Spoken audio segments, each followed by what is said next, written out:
Hello, hello. Thanks for being here.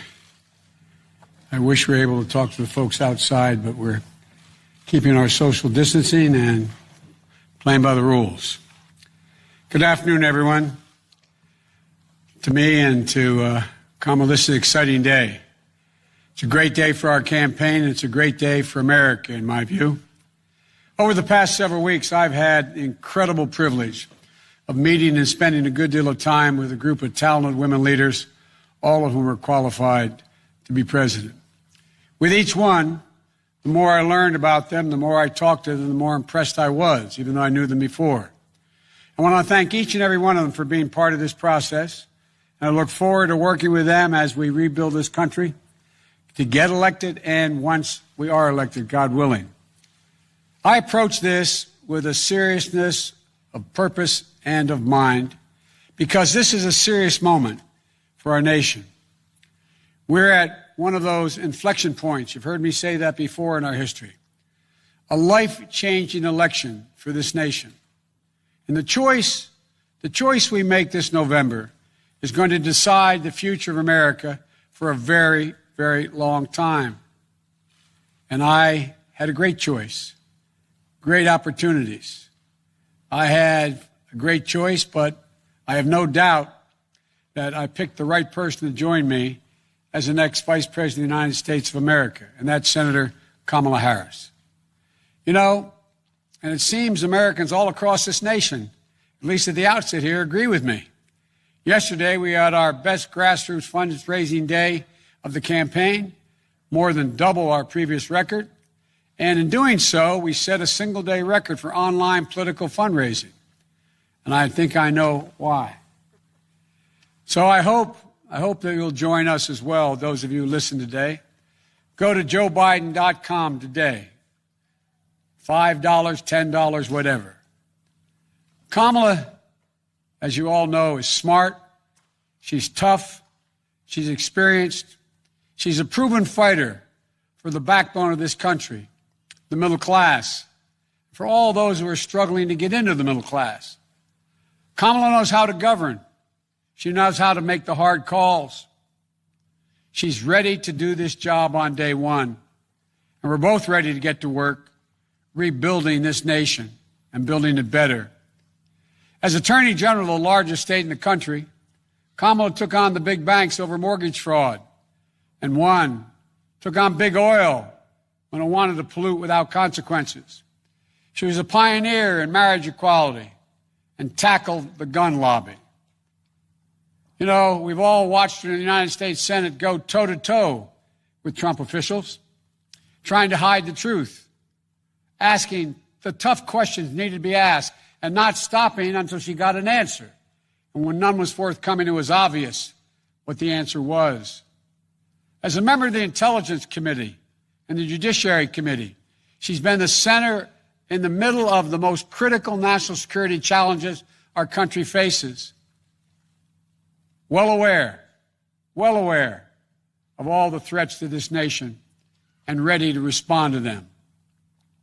As a child of immigrants, she knows personally how immigrant families enrich our country, as well as the challenges of what it means to grow up Black and Indian American in the United States of America. Her story is America's story, different from mine in many particulars, but also not so different in the essentials. She's worked hard. She's never backed down from a challenge. And she has earned each and every of the accolades and achievements that she has gained, many of them often in the face of obstacles that others put in her way, but never quit. And this morning, all across the nation, little girls woke up, especially little Black and brown girls, who so often feel overlooked and undervalued in their communities. But today, just maybe, they're seeing themselves for the first time in a new way as the stuff of president and vice presidents. In her campaign in the primary, Kamala often talked about what she referred to as the 3 a.m. agenda, about moms and dads awake late at night in their kitchens, worried, scared, uncertain about how they were going to take care of their families, about how they were going to pay the bills, about how they were going to make it, simply make it. Growing up in Scranton and Claymont, Delaware, I saw that struggle with my family as well. Kamala saw it with hers as well. And millions of Americans are living that struggle as we speak, especially in this moment of crisis, especially with so many jobs lost. Kamala and I both know that all folks are looking for, as my dad would say, is an even shot. Just give me a shot, a fair shot, a shot at making it. And it'll be the work of our administration to make sure they get a fair shot. Working families need someone on their side in this nation because they certainly don't have anyone in the president now on their side. That's going to change in the Biden-Harris administration. It's going to be gratifying to see the strong, enthusiastic reaction to Senator Harris as our next vice president. You know, it comes from people all over the country. It's already occurring all over the country. All ideological views, all backgrounds. Events, of course, we are predictable, some of them. It comes from all over, except, of course, from Donald Trump's White House and his allies. You all knew it was coming. You could have set your watches to it. Donald Trump has already started his attacks, calling Kamala, quote, nasty, whining about how she is, quote, mean to his appointees. It's no surprise, because whining is what Donald Trump does best, better than any president in American history. Is anyone surprised Donald Trump has a problem with a strong woman or strong women across the board? We know that more is to come. Well, let's be clear. If you're a working person, worried about whether or not you'll have a job to go to, whether or not you'll be able to pay your mortgage, pay your rent, worried about the poison in the air you breathe, the water you drink, worried about your civil rights, even your basic right to dignity, which is under attack with this administration. Kamala Harris has had your back, and now we have to have her back. She's going to stand with me in this campaign, and all of us are going to stand up for her. On January 20th, 2021, we're all going to watch Senator Harris raise her right hand and swear the oath of office as the first woman ever to serve in the second highest office in America, in this land. And then we're going to get to work fixing the mess that President Trump and Vice President Pence have created, both at home and abroad, through 4 years of mismanagement and coddling of terrorists and thugs around the world.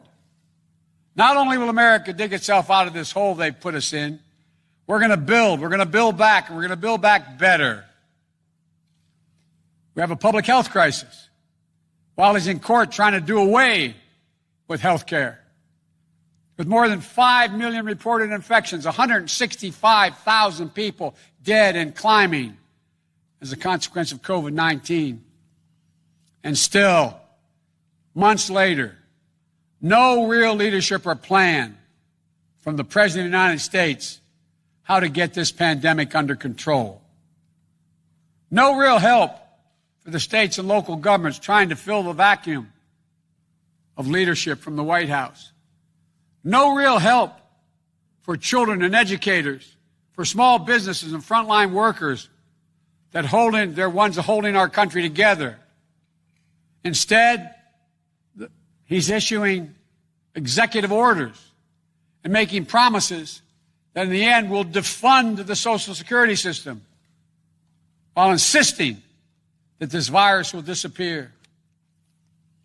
The Joe Biden and Kamala Harris administration will have a comprehensive plan to meet the challenge of COVID-19 and turn the corner on this pandemic. Masking, clear science-based guidance, dramatically scaling up testing, getting states and local governments the resources they need to open the schools and businesses safely. We can do this. We just need a president and a vice president willing to lead and take responsibility. Not as this president says, it's not my fault.